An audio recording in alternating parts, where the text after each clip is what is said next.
जय श्री महाकाल, जय श्री महाकाल, जय श्री महाकाल। हम आप लोगों को इस वीडियो में बतलाने वाला हूं कि महाकाली की सवारी कैसे आती है शरीर पे।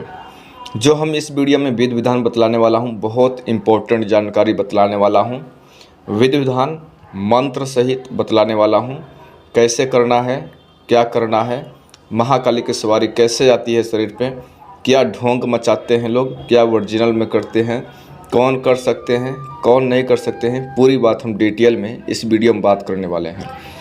हमारी जानकारी आप लोग देखने से पहले, समझने से पहले, वीडियो को देखने सुनने से पहले, अगर आपने अभी तक हमारे चैनल को सब्सक्राइब नहीं किया है तो हमारे चैनल को सब्सक्राइब कर लेना है, लाइक कर देना है और एक दूसरे के पास शेयर करना है, ताकि अगला वाला भी व्यक्ति जानकारी ले सके, लाभ प्राप्त कर सके। जो हम इस वीडियो में साधना बतलाने वाला हूँ, ये एक सवारी लाने के शरीर पे हम बतलाने वाला हूँ।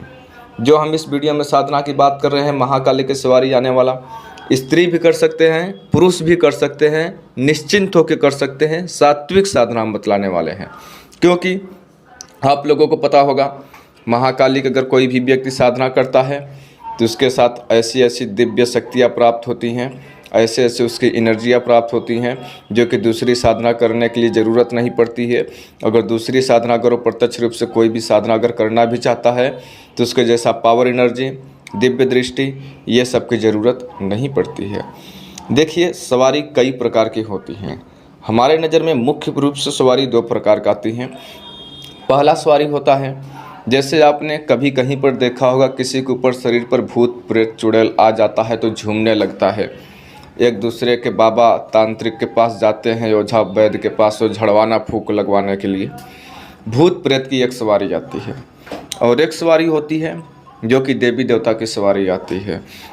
अब आपको यहाँ पे समझने वाली बात यह है, जैसे कि लोग बोलते हैं महाकाली की सवारी आई है, ये गलत बात है। महाकाली की जब जिसके ऊपर सवारी आएगी तो उसका शरीर पूर्ण रूप से फट जाएगी, पूर्ण रूप से उसकी शरीर जैसे ज़मीन नहीं फटती उसी प्रकार से फट जाएगा इंसान की शरीर। अगर महाकाली की सवारी जिसके ऊपर आ जाए, वो तो महाकाली का एक छाया आता है, एक उनका छोटा सा अंश आता है महाकाली का। अब आपका सवारी सभी के ऊपर नहीं आता है, ये बात आपको ध्यान रहे। कुछ लोग ऐसे हैं, जब महाकाली की बोलते हैं सवारी आ गई है और सवारी जब आ जाती है तो लोग क्या करते हैं, गाली देने लगते हैं। तो ये लोग आप लोग अवश्य ध्यान में रखना है। अगर कोई बालाजी का, भैरव जी का, काली का, सायर माई का अगर सवारी शरीर पर ला कर गाली दे रहा है तो ये तुम डायरेक्टली नोटिस करना है कि ये फ्रॉड काम कर रहा है, ठीक है। उसके ऊपर आपको बिल्कुल विश्वास नहीं करना है, ये बात आपको ध्यान में रखना है। और दूसरा नंबर, जब व्यक्ति के ऊपर सवारी आता है तो वो व्यक्ति पूर्ण रूप से बात उसका और उसका शरीर जो बोल रहा है और उसका वो शरीर जो है पूर्ण रूप से विनम्र हो जाता है। जब उसके ऊपर से सवारी रहती है तो बहुत स्पष्ट भाषा और शुद्ध भाषा बात करता है। और दूसरी बात, जब शरीर पर से सवारी हट जाती है तो उसके शरीर में थोड़ा सा दर्द महसूस होता है और थोड़ा सा उसको प्रॉब्लम होता है।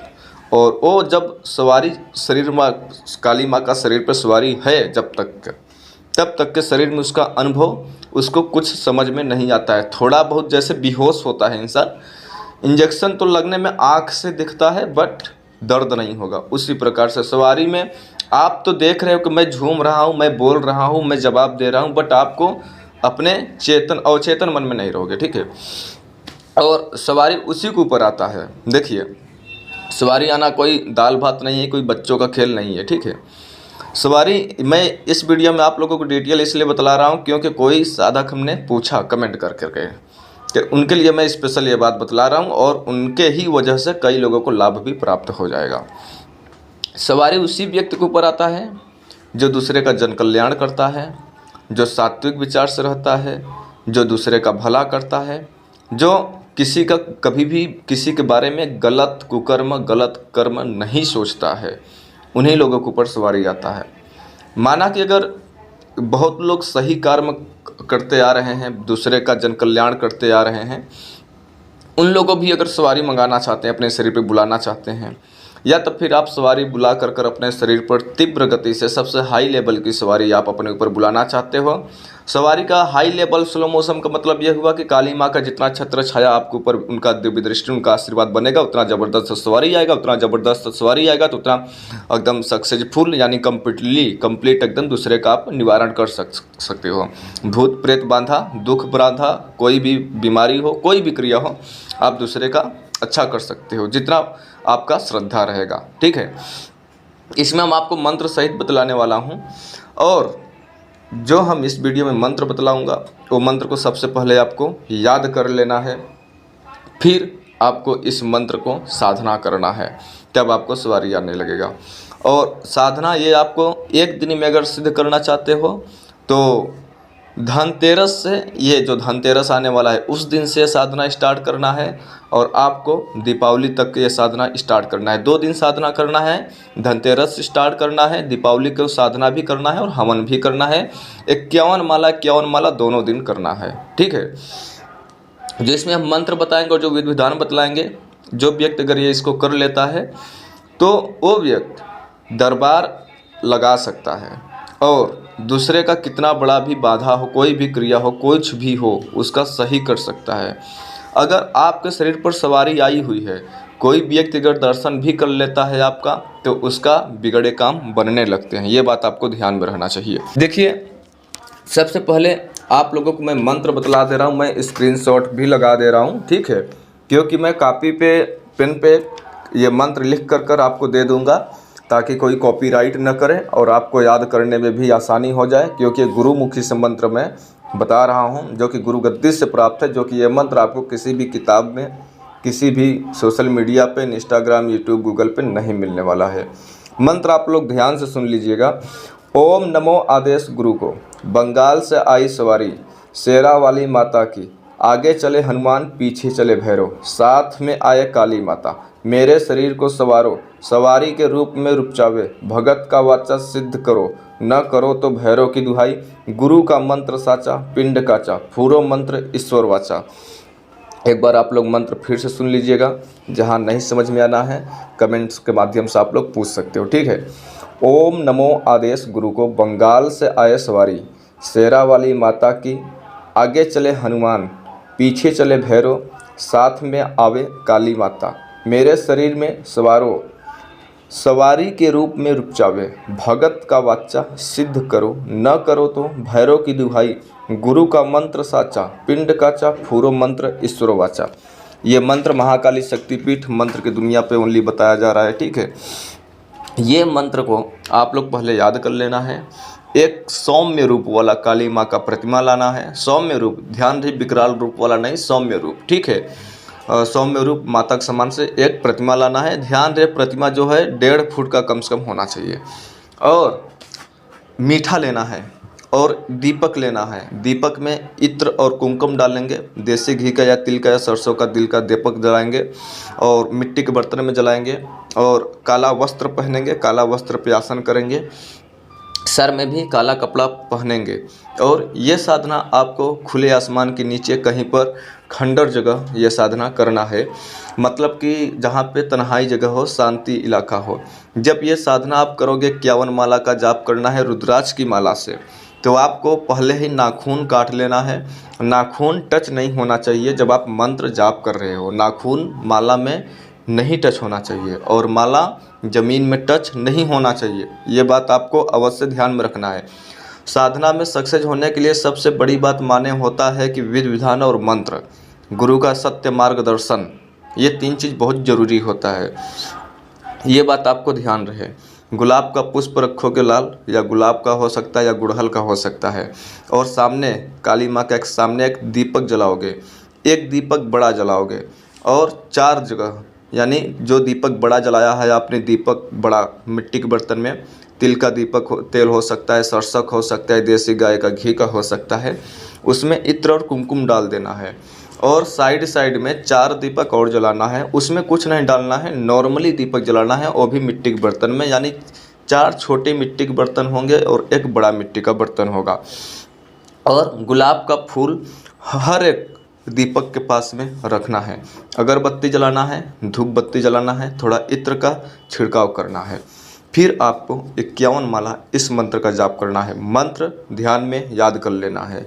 जब आप मंत्र जाप करेंगे आपका नाखून नहीं टच होना चाहिए माला में, और माला ज़मीन में नहीं टच होना चाहिए। 51 माला मंत्र की जाप करना होगा। दिशा उत्तर या पूर्व ले सकते हैं। समय रात्रि 10 के बाद से यह साधना स्टार्ट करना है। धनतेरस को यह साधना स्टार्ट करना है। दीपावली को भी यह साधना करना है। दीपावली को जब यह साधना आपको समाप्त हो जाता है तो 11 माला का हवन करना होता है। ध्यान रहे, 11 माला का हवन करना होता है। हवन में गुड़ और मिक्स गुड़ आपको अलग से मिलाना होगा, और पंसारी की दुकान से जो आपको मिक्स सामग्री हवन मिलता है वो ले लेना है। उसके माध्यम से काली माता के सामने आपको हवन करना है 11 माला का। इतना कर लेने के बावजूद आपको हर दिन प्रतिदिन सुबह और शाम कम से कम 7 माला या 11 माला का ये मंत्र का जाप भी करते रहना है, क्योंकि आपका एनर्जी पावरफुल बनी रहे। ठीक है, आपकी सवारी तब जल्दी आने लगेगी। आपको तीसरे दिन सवारी ला सकते हो। एक गंगा जल लेना है बोतल में ज़रा सा, और पानी भरी बाल्टी में पानी डालना है। भरी बाल्टी में पानी लेकर गंगा जल उसमें डाल देना है। नहाना है। नहाना ऐसे है कि उसमें ज़रा सा इसी मंत्र को पढ़ते हुए कुमकुम डाल देना है, और कुमकुम डालकर उसी पानी से नहाना है।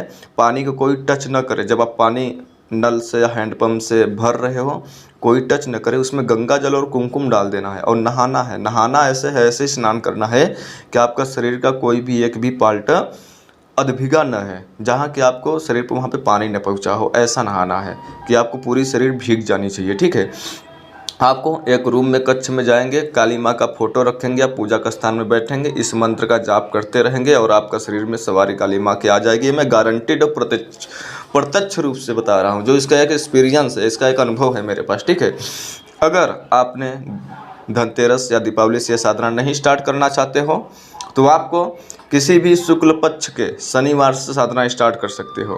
किसी भी शुक्ल पक्ष शनिवार की साधना स्टार्ट कर सकते हो, और प्रतिदिन 11 माला की साधना करनी होगी। 21 दिन तक के साधना करना होगा। प्रतिदिन मीठा का भोग ले जाना है, और प्रतिदिन एक नींबू काट कर उसमें ज़रा सा सिंदूर डालना है। ये है साधना का विधि विधान। अगर हमारी वीडियो आप लोगों को पसंद आई हो तो हमारे चैनल को सब्सक्राइब कर लेना है, लाइक कर देना है, दूसरे के पास शेयर कर देना है। आप जो विधि विधान हमने बताया है इस वीडियो में, इस तरीके से इस प्रयोग को अगर आप अपनाते हो, करते हो, तो श्री गणेश जी का ध्यान, शंकर जी का ध्यान यानी शिव भगवान का, और गुरु का ध्यान अवश्य लगाना है। गुरु नहीं है तो शिव जी की ध्यान तो लगाया ही आपने, इष्ट देव मान कर या अपना कुछ भी मान कर, लेकिन लास्ट में दोबारा ध्यान शिव जी का लगाना गुरु समझ करके। अगर आपके पास गुरु नहीं है तो ये बात ध्यान में रखना। और जब ये साधना आप लास्ट ख़त्म हो जाता है तो आपको इस साधना में, जैसे आपकी सवारी आई हुई है तो कोई भी बाहर का झाड़ करवाने के लिए, फूंक करवाने के लिए भूत प्रेत बांधा, कितनी बड़ी भी निगेटिव एनर्जी उसके शरीर पर है, आप उसको पानी के छींटा मारकर सही कर सकते हो। गुलाब का फूल उसको भरकर ताबीज़ में दे सकते हो। लौंग के साथ उसको उतारा कर दे सकते हो। इसका कई विधि प्रयोग है। ठीक है, 7 बार 11 बार मंत्र पानी पे या लौंग पे या गुलाब के फूल मारकर, ताबीज़ दे रहे हो तो गुलाब का फूल दे सकते हो या लौंग दे सकते हो। अगर सामने बैठा कर इमरजेंसी के से कुछ आपके पास है नहीं तो आपको थोड़ा सा हाथ पैर धुल लेना है, पानी सर के ऊपर छिड़काव कर लेना है इमरजेंसी में, और पानी का छींटा लेकर 11 बार इस मंत्र को अगर आप किसी पेशेंट के ऊपर भूत प्रेत से जो ग्रसित है मार देते हो, उसके ऊपर जो भी भूत प्रेत होगा जो कि नहीं बोल रहा है, नहीं आ रहा है, गुनगुना रहा है, हल्ला कर रहे हो, बोल ही नहीं रहा है, कितना बड़ा कुछ भूत प्रेत ऐसे होते हैं बोलते ही नहीं हैं, तो ये मंत्र जो साधक ये सिद्ध कर लेगा, इस मंत्र से पानी के छींटा मारते हुए वो कितना बड़ा भी चंडाल भूत होगा वो खट्ट से बोलने लगेगा। वीडियो देखने के लिए धन्यवाद। अब आप लोग आदेश दीजिए, मैं अपनी वीडियो को यहीं पे विराम दूंगा। बहुत जल्द ही लौटूंगा एक रहस्यमय जानकारी के साथ। तब तक के लिए जय श्री महाकाल, जय श्री महाकाल।